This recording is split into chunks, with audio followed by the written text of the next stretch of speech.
안녕하세요. 순정야담입니다. 구독과 좋아요 부탁드립니다. 경기도 어느 고을에서 비롯되었다.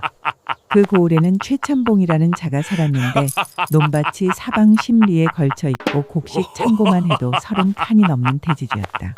최참봉은 인색하기로 삼남의 소문이 자자했으니 곳간 열쇠를 잘 때도 입에 물고 잔다는 말이 있을 정도였다. 그의 집에는 머슴과 종들이 20명 남짓 있었으나 그 중에서도 가장 고된 일을 도맡아 하는 이가 있었으니 바로 돌쇠라는 사내였다. 돌쇠는 그의 32의 나이로 소도 때려잡을 만큼 우람한 체격의 곰처럼 우직한 인상을 지녔다. 평생을 일만 하며 살았으니 손은 거북이 등껍질처럼 갈라져 있었고 얼굴은 햇볕에 그을려 검디검었다. 가진 것이라곤 튼튼한 몸뚱이뿐이라 홍기가 꽉 차도록 장가는커녕 연애 한 번 못 해본 총각이었으나 그 마음씨만큼은 비단결처럼 고왔다. 어느 해 섣달금음이었다. 그날은 무릎까지 빠질 정도로 폭설이 내리는 밤이었으니 다른 하인들은 모두 따뜻한 아랫목에서 자는데 돌쇠만은 늦도록 외양간에서 소여물을 쓰고 있었다. 최참봉이 섣달금음에 짐승이 배를 고르면 새의 농사가 망한다. 며 호령을 내렸기 때문이었다. 여물을 다 쓰고 나니 이미 밤이 깊었으니 돌쇠는 허리를 펴고 한숨을 내쉬었다. 입김이 하얗게 피어오르는 것을 보니 추위가 뼛속까지 스며드는 듯했고 배에서는 꼬르륵 소리가 났으나 먹을 것이라곤 아침에 남긴 식은 밥덩이 하나뿐이었다. 에구, 춥기도 하다. 얼른 가서 밥이나 한술 떠야겠네. 돌쇠가 헛간으로 가려고 마당을 가로지르는데 문득 마을 어귀 쪽에서 이상한 소리가 들려왔다. 눈보라 소리에 섞여 희미하게 들리는 신음소리였으니 돌쇠는 발걸음을 멈추고 귀를 기울였다. 춥다. 분명 사람의 목소리였다. 돌쇠는 급히 그쪽으로 달려갔으니 마을 어귀 장승 밑에 웬 거적대기가 꿈틀거리고 있는 것이 보였다. 눈을 털어내고 들춰보니 동사 직전에 거지 여인 하나가 떨고 있었다. 얼굴은 숯검정과 진흙이 범벅이 되어 제 모습을 알아볼 수 없었고 헌 누더기를 걸친 몸은 앙상하기 그지없었다. 숨결이 가늘게 이어지고 있었으니 이대로 두면 새벽이 오기도 전에 얼어 죽을 것이 분명했다. 에구, 이 날씨에 밖에서 자면 입 돌아간다. 돌쇠는 주인의 불호령이 무서웠지만 그냥 지나칠 수가 없었다. 여인을 업고 몰래 헛간으로 들어가 집더미 속에 숨겨주었으니 자신이 덮고 자던 누더기 이불까지 덮어주었다. 아궁이에 불을 지피고 물을 끓이는 동안 여인은 조금씩 정신을 차리는 듯했다. 돌쇠는 자신이 먹으려던 식은 밥덩이를 뜨거운 물에 말아 여인 앞에 내밀었다. 이거라도 드시구려. 차진 않지만 배는 채울 겁니다. 여인은 말없이 그 밥을 받아들었으니 떨리는 손으로 한 술, 두 술 떠먹기 시작했다. 한참을 그렇게 밥을 비우더니 여인은 고개를 들어 돌쇠의 얼굴을 뚫어져라 쳐다보았다. 그 눈빛이 예사롭지 않았으니 마치 모든 것을 꿰뚫어 보는 듯한 기운이 서려 있었다. 돌쇠가 당황하여 고개를 돌리려 하는데 여인이 나직한 목소리로 말을 건넸다. 귀인이 누추한 곳에 계시네. 복이 넝쿨째 굴러들어올 관상일세. 돌쇠는 어이가 없어 쓴웃음을 지었다. 평생 머슴살이나 하는 자신이 무슨 귀인이며 또 무슨 복이 굴러든단 말인가 싶었다. 그저 미친 여자의 헛소리라 여기며 고개를 저었으나 여인은 계속해서 돌쇠를 바라보고 있었다. 당신은 사람의 참됨을 아는 눈이 있소. 그 눈이 곧 보배요. 그 눈이 곧 복입니다. 돌쇠는 무슨 말인지 알아들을 수 없었으나 그저 고맙다는 인사나 하려는 것이겠거니 하고 손사래를 쳤다. 아이고, 무슨 말씀을. 그냥 사람이 사람 도와주는 거지요. 이제 좀 따뜻해지셨으면 푹 쉬시구려. 그렇게 말하고 돌쇠는 여인에게 집더미를 더 덮어주었으니 자신은 구석에 웅크리고 앉아 잠을 청했다. 밤새 눈보라가 몰아쳤으나 헛간 안은 두 사람의 숨결로 조금씩 온기가 돌고 있었다. 다음 날 아침이 밝았다. 돌쇠는 날이 새기 무섭게 일어나 소여물을 주러 갔으니 여인은 아직 깊은 잠에 빠져 있었다. 하늘은 맑게 개었으나 추위는 여전히 매서웠고 마당에는 무릎까지 쌓인 눈이 햇살에 반짝이고 있었다. 그런데 불행히도 그날 아침 최참봉이 직접 외양간 점검을 나왔다. 소가 제대로 여물을 먹었는지 혹시 밤새 새끼라도 낳지 않았는지 확인하려는 것이었다. 외양간을 둘러본 최참봉은 헛간 쪽에서 이상한 김이 피어오르는 것을 발견했으니 성큼성큼 다가와 문을 박차고 들어섰다. 이게 무슨 짓이냐? 최참봉의 고함에 돌쇠와 여인이 깜짝 놀라 깨어났다. 최참봉은 눈이 뒤집혀서는 몽둥이를 집어들었으니 돌쇠를 향해 마구 휘둘렀다. 감히 신성한 내 집에 거지년을 들여? 재수가 없으려니? 썩 나가지 못할까? 돌쇠는 맞으면서도 여인을 감쌌으니 이 사람은 어젯밤에 얼어 죽을 뻔했습니다. 사람 목숨이 경각인데 그냥 지나칠 수 없었습니다. 하고 애원했으나 소용이 없었다. 최참봉은 냉정하게 말했다. 내놈 짝으로 딱이니 둘이 나가서 얼어 죽든 굶어 죽든 해라. 당장 내 눈앞에서 사라져. 그렇게 해서 돌쇠와 여인은 맨몸으로 쫓겨나게 되었으니 최참봉은 소금까지 뿌리며 재수 없다고 중얼거렸다. 돌쇠는 평생 모아둔 것이라곤 낡은 옷가지 몇 벌과 집신 한 켤레뿐이었으니 그것들을 보따리에 싸서 등에 지고는 여인의 손을 잡았다. 낭자 걱정 마시구려. 내 몸뚱이 하나는 튼튼하니 어디 가서라도 살 길은 있을 겁니다. 여인은 고개를 끄덕였으니 그 눈빛에는 두려움이 아닌 이상한 확신 같은 것이 담겨 있었다. 두 사람은 눈 쌓인 길을 걸어 마을을 떠났으니 뒤돌아보지 않고 산 쪽으로 향했다. 마을 사람들은 쫓겨나는 두 사람을 보며 수군거렸다. 저 미련한 놈 거지 여편네 하나 얻었다고 저 꼴이 되었구먼. 에휴, 참봉 어르신 성미를 모르지 않았을 텐데 어째 그리 어리석은고. 그러나 돌쇠는 뒤도 돌아보지 않았으니 여인의 손을 꼭 잡고 묵묵히 앞으로 나아갈 뿐이었다. 두 사람은 산길을 따라 한참을 걸었다. 눈은 무릎까지 쌓여 있었고 바람은 뼈를 애는 듯 차가웠으나 돌쇠는 쉬지 않고 앞으로 나아갔다. 여인이 힘들어하면 업어주기도 하고 발이 시리다 하면 자신의 집신을 벗어 신겨주기도 했다. 해가 기울어갈 무렵 산 깊은 곳에 폐가 하나가 눈에 들어왔다. 옛날 숫장이들이 쓰다 버린 오두막으로 보였으니 지붕은 군데군데 뚫려 있고 벽은 무너져가는 흉가였다. 그러나 눈보라를 피할 곳이 필요했으니 돌쇠는 여인을 데리고 그 안으로 들어갔다.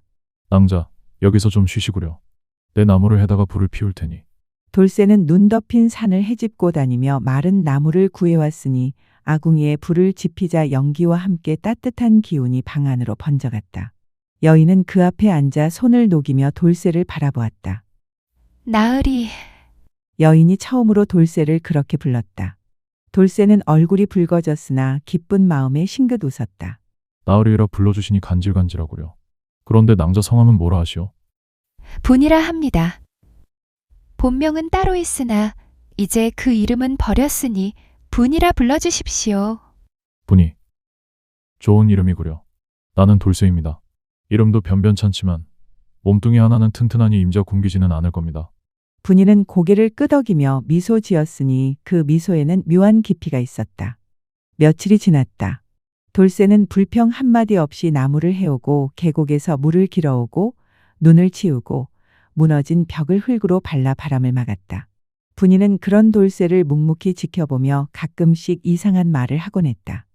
나으리, 조금만 참으십시오. 봄이 오면 모든 것이 달라질 겁니다. 돌쇠는 무슨 뜻인지 몰랐으나 그저 여인을 안심시키려 웃어 보였다. 그려 봄 되면 밭이라도 일궈서 낭자 호강시켜 줄 겁니다. 그러던 어느 날 분이가 방바닥을 살피다가 돌쇠를 불렀다. 나으리, 이 구들장이 다 깨져서 열기가 새어나갑니다. 새로 돌을 깔아야겠습니다. 돌쇠가 보니 과연 구들장이 갈라지고 깨져 있어 아무리 부를 때도 방이 따뜻해지지 않았다. 새 돌을 구해야 했으니 돌쇠는 지게를 지고 밖으로 나섰다. 어디서 돌을 구해올까요? 나으리, 저 계곡 깊은 곳으로 가십시오. 거기 검고 묵직한 돌들이 박혀 있는 곳이 있습니다. 분이가 가리킨 곳은 오두막에서 한참 떨어진 계곡 상류였다. 돌쇠는 그곳까지 걸어가 보니 과연 물가에 검은 돌들이 박혀 있었다. 평범한 돌보다 훨씬 무거웠으니 돌쇠는 고개를 갸웃했으나 분이가 가리킨 곳이니 틀림없으리라 생각하고 한 개씩 지게에 담기 시작했다. 이 돌 왜 이리 무겁소? 보통 돌보다 배는 무거운 것 같구만. 돌쇠는 땀을 뻘뻘 흘리며 돌을 날랐으니 하루에 서너 개씩 나르기도 벅찼다. 그러나 불평하지 않고 며칠에 걸쳐 구들장을 놓을 만큼의 돌을 모두 날라왔다. 분이가 그 돌들을 살피며 고개를 끄덕였다. 나으리, 이 검은 돌이 참 단단하고 열을 잘 품게 생겼습니다. 이것으로 구두를 놓으면 한겨울에도 따뜻할 겁니다. 돌쇠는 분이의 말을 믿고 며칠 동안 구들장을 새로 놓았다. 검은 돌들을 틈새 없이 깔고 그 위에 진흙을 발라 평평하게 만들었으니 제법 그럴듯한 방이 되었다. 자, 이제 불을 떼보시구려. 돌쇠가 아궁이에 나무를 넣고 불을 지폈다. 처음에는 평범한 것 같았으나 시간이 지나자 방이 점점 더워지기 시작했다. 그런데 이상한 일이 벌어졌으니 방이 절절 끓다 못해 마치 찜질방처럼 뜨거워지는 것이 아닌가. 낭자, 이게 어찌 된 일이오? 방이 너무 뜨거운데. 돌쇠가 당황하여 불을 줄이려 하는데 분이가 급히 말렸다. 잠깐만요, 나으리. 저 구들장 틈을 보십시오. 구들장 틈에서 이상한 냄새가 나며 무언가 번들거리는 액체가 찔끔 흘러나오고 있었다. 분이가 급히 불을 끄고 바닥을 파헤치기 시작했으니 돌쇠도 함께 손을 놀렸다. 검은 그을음을 닦아내자 열기에 녹아내린 황금빛 금속의 빛깔이 어둠 속에서 번쩍였다. 두 사람은 숨을 죽이고 그것을 바라보았으니 믿기지 않는 광경이었다. 나으리, 이것 보십시오. 우리가 깔고 잔 것이 그냥 돌이 아니라 금광석 덩어리였습니다. 분이의 목소리가 떨렸다. 돌쇠는 멍하니 그 황금빛을 바라보았으니 평생 본 적 없는 광경이었다. 그제야 분이가 왜 저 멀리 계곡까지 가서 저 무거운 돌들을 가져오라 했는지 이해가 되었다. 이게 정말 금이란 말이오? 그렇습니다. 이 계곡은 옛날에 폐광된 금맥의 입구였던 모양입니다. 세월이 흘러 사람들이 잊었지만 땅은 거짓말을 하지 않습니다. 돌쇠는 춤을 추려 했으나 분이가 그의 손을 잡고 진지하게 말했다. 나으리, 아직 기뻐하기 이릅니다. 지금 이것을 들고 내려가면 도둑 맞거나 관아에 빼앗길 겁니다. 우리는 지혜롭게 움직여야 합니다. 그럼 어찌하면 좋겠소? 분이는 잠시 생각하더니 말했다. 나으리, 숯 굽는 법을 배우십시오. 우리는 겉으로 숯장수 행세를 하며 금을 몰래 한양으로 내다 팔 겁니다. 그날부터 두 사람의 긴 계획이 시작되었다. 돌쇠는 인근 숯장이를 찾아가 숯 굽는 기술을 배웠으니 우직한 성격 덕분에 금방 익혔다. 분이는 금광석을 조금씩 캐내어 숯가마니 속에 숨겼으니 한 달에 한 번씩 돌쇠가 그것을 지고 한양으로 향했다. 한양의 뒷골목, 아무도 모르는 금은방에서 분이는 금을 팔았다. 처음에는 적은 돈이었으나 분이의 장사 수완은 탁월했으니 그 돈을 굴려 점점 더 큰 돈을 만들어갔다. 쌀을 사서 비싸게 팔고 포목을 사서 지방에 내다 팔고 때로는 땅을 사기도 했다. 계절이 바뀌고 세월이 흘렀다. 봄이 오고 여름이 가고 가을이 왔다. 그렇게 3년이라는 시간이 흘렀으니 두 사람은 더 이상 산속의 가난한 부부가 아니었다. 3년 동안 분이의 탁월한 수완으로 두 사람은 한양에서 손꼽히는 거상의 반열에 올랐다. 처음에는 숯과 금을 팔아 자본을 모았으나 분이는 그 돈을 헛되이 쓰지 않았다.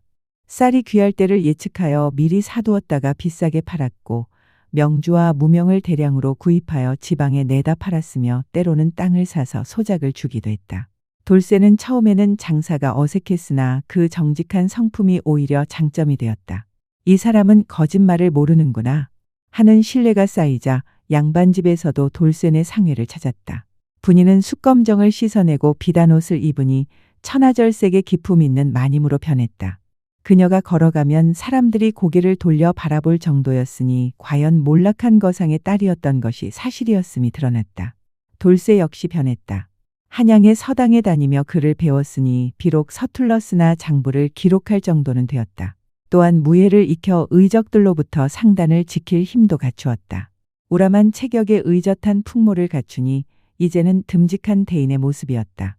그러던 어느 날 분이가 돌쇠에게 말했다. 나으리, 이제 고향으로 돌아갈 때가 되었습니다. 고향으로요? 우리를 쫓아낸 그곳에 왜 돌아가야 하오? 나으리께 빚진 이가 있지 않습니까? 최참봉 말입니다. 돌쇠는 고개를 저었다. 그 양반이야 나를 모질게 내쫓았으니 다시 볼 일이 없지 않소? 분이가 미소 지으며 말했다. 복수를 하자는 게 아닙니다.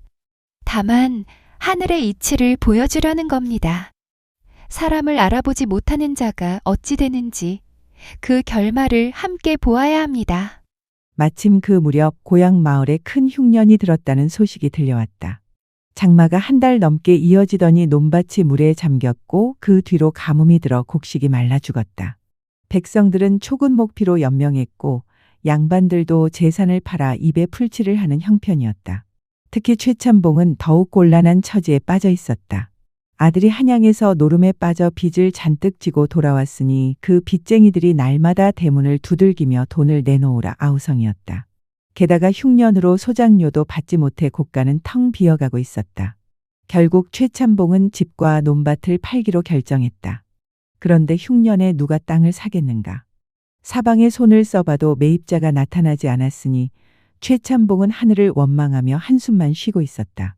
바로 그때 화려한 가마가 마을에 들어섰다. 앞뒤로 하인들이 호위하고 있었으니 보아하니 한양에서 온 큰 상인의 행렬이었다. 마을 사람들은 모두 나와 구경했으니 누가 와도 이렇게 호화로운 행렬은 처음이었다. 가마가 최참봉 댁 앞에 멈춰섰다. 하인이 가마 문을 열자 비단 두루마기를 입은 사내 하나가 내렸다. 갓을 쓰고 있어 얼굴은 잘 보이지 않았으나 그 풍채가 예사롭지 않았다. 최참봉이 황급히 나와 허리를 굽혔다. 누구신지요? 참봉 어르신, 소인은 한양에서 장사를 하는 자입니다. 어르신께서 전답을 내놓으셨다 하여 구경하러 왔습니다. 최참봉의 얼굴에 희색이 돌았다.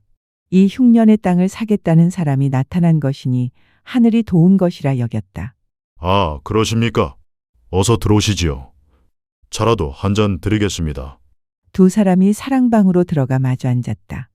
최참봉은 여전히 상대방의 얼굴을 제대로 보지 못했으니 가시 눈을 가리고 있었기 때문이었다. 소인이 듣기로는 이 고을에 사방심리에 달하는 논밭을 가지신 분이 계시다 하여 찾아왔습니다. 허허, 과찬이십니다. 요즘 흉년으로 땅값이 떨어져서 말이지요. 괜찮습니다. 소인은 장기적으로 보는 사람입니다. 흉년은 지나가기 마련이고 좋은 땅은 언젠가 값어치를 합니다. 최참봉은 속으로 쾌재를 불렀다. 이런 바보 같은 손님이 또 어디 있겠는가 싶었다. 그런 가격은 어떻게 생각하십니까? 시세보다 후하게 쳐드리겠습니다. 집과 논밭 그리고 살림까지 모두 합쳐서 은자 3,000냥에 사겠습니다. 최참봉은 기절할 뻔했다. 3,000냥이면 지금 시세의 2배가 넘는 금액이었다. 아들의 빚을 갚고도 남을 돈이었으니 최참봉은 당장이라도 도장을 찍고 싶었다. 좋습니다. 당장 문서를 작성하지요. 그렇게 해서 매매 계약이 이루어졌다. 최참봉은 떨리는 손으로 도장을 찍었으니 마음속으로는 이 바보 같은 상인 덕분에 살았구나 하고 생각했다. 계약이 끝나고 은자가 든 괴짝이 최참봉에게 전달되었다. 최참봉은 그 무게를 확인하며 흐뭇해했으니 이제 빚도 갚고 한양으로 이사가서 편하게 살 수 있으리라 기대했다. 고맙습니다, 나으리.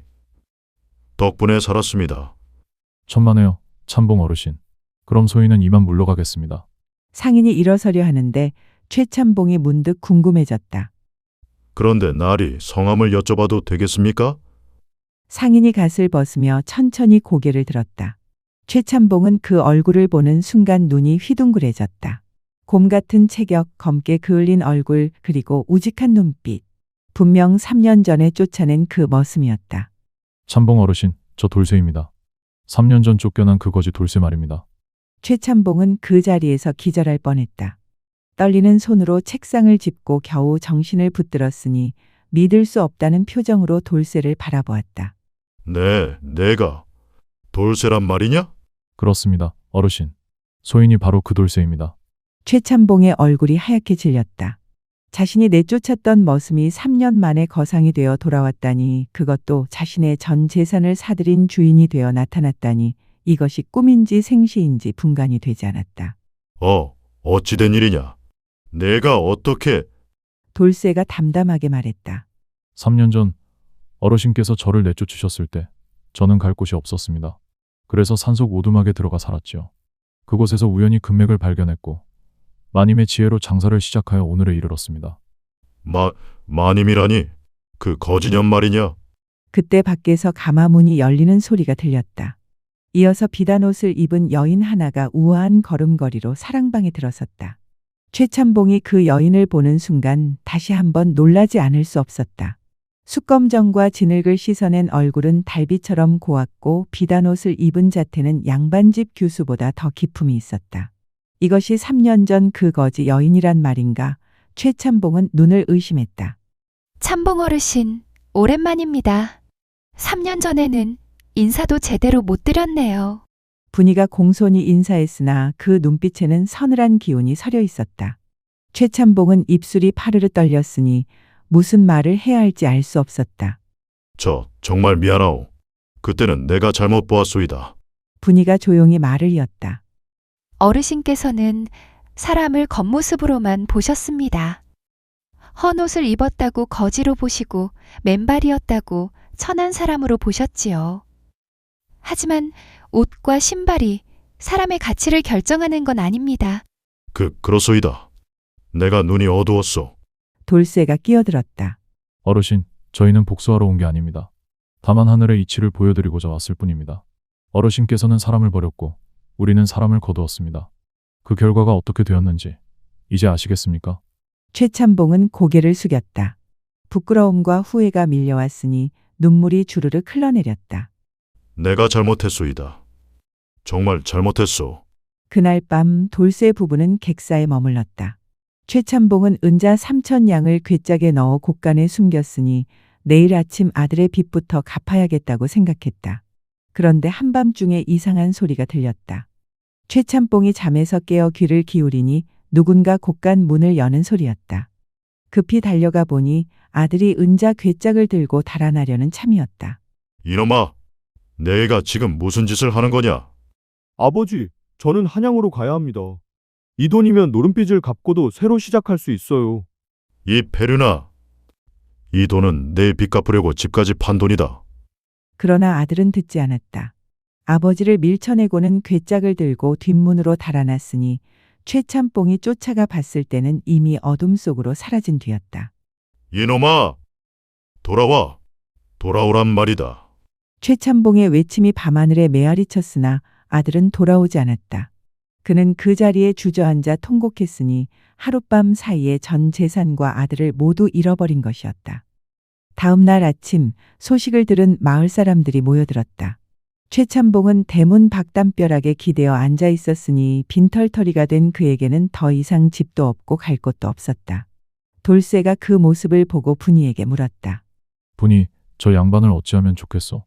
그래도 한때 주인이었는데 저렇게 내버려 둘 수는 없지 않겠소? 분이가 잠시 생각하더니 말했다. 나으리는 정말 마음이 너무 곱습니다. 하지만 그게 서방님의 복입니다. 저 사람을 내쫓지 마십시오. 대신 가르침을 주십시오. 가르침이요? 예, 배고픔이 무엇인지, 추위가 무엇인지, 그리고 사람이 사람에게 어찌해야 하는지 몸으로 배우게 해야지요. 돌쇠가 고개를 끄덕이며 최참봉에게 다가갔다.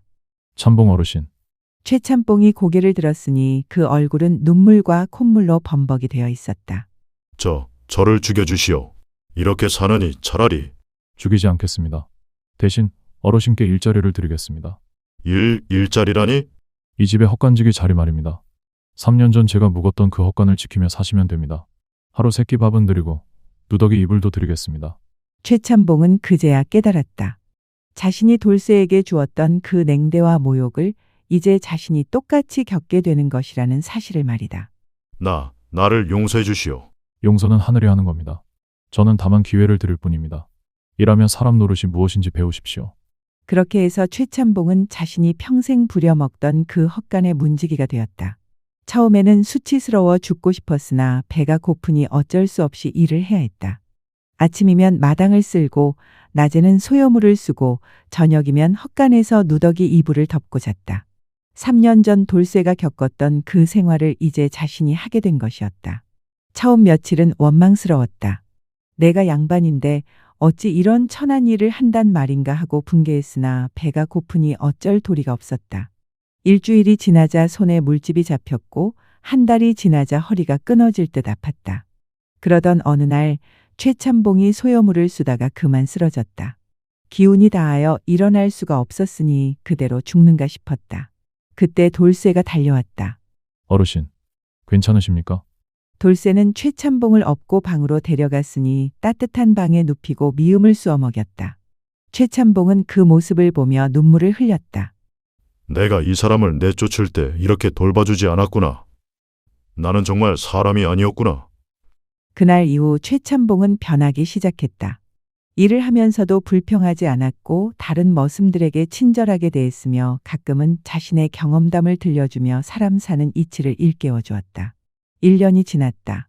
최참봉은 이제 진짜 헛간지기가 되어 있었으니 얼굴은 더욱 그을렸으나 마음은 맑아져 있었다.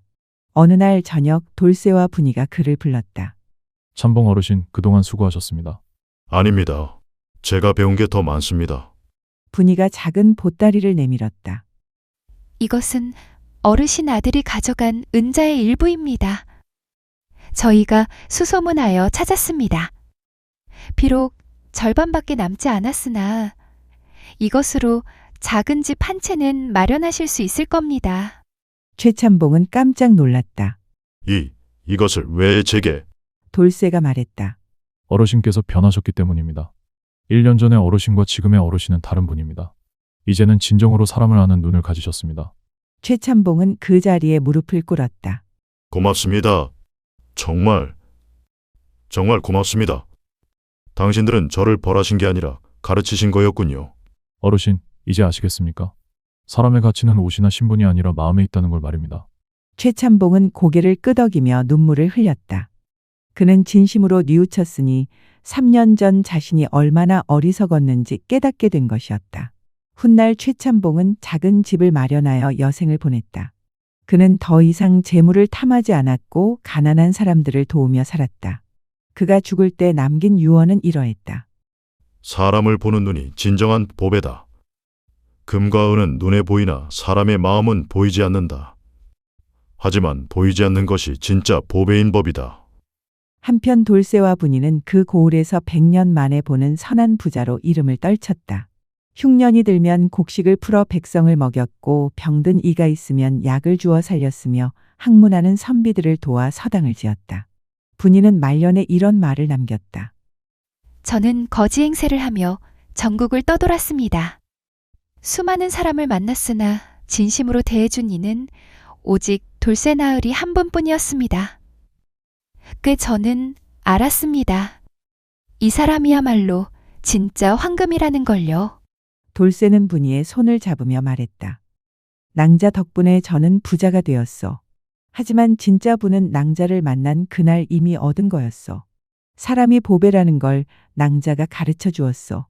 두 사람은 100년애로하며 살았으니 죽을 때까지 서로를 아끼고 사랑했다. 그들이 떠난 뒤 마을 사람들은 그들을 기리는 비석을 세웠으니 거기에는 이렇게 새겨져 있었다. 눈 밝은 자는 돌 속의 금을 보고 마음 밝은 자는 사람 속의 보배를 본다.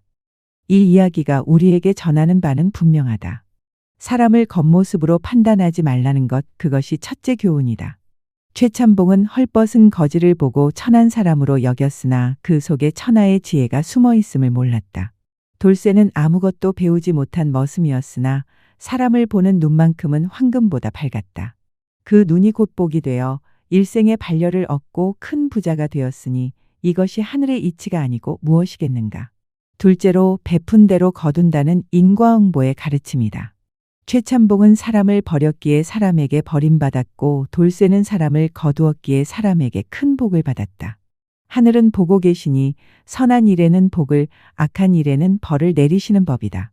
셋째로 진정한 분은 재물이 아니라 사람을 아는 것이라는 가르침이다. 금덩이보다 귀한 것은 그 금을 함께 나눌 사람이며 넓은 땅보다 값진 것은 그 땅을 함께 일굴 동료다.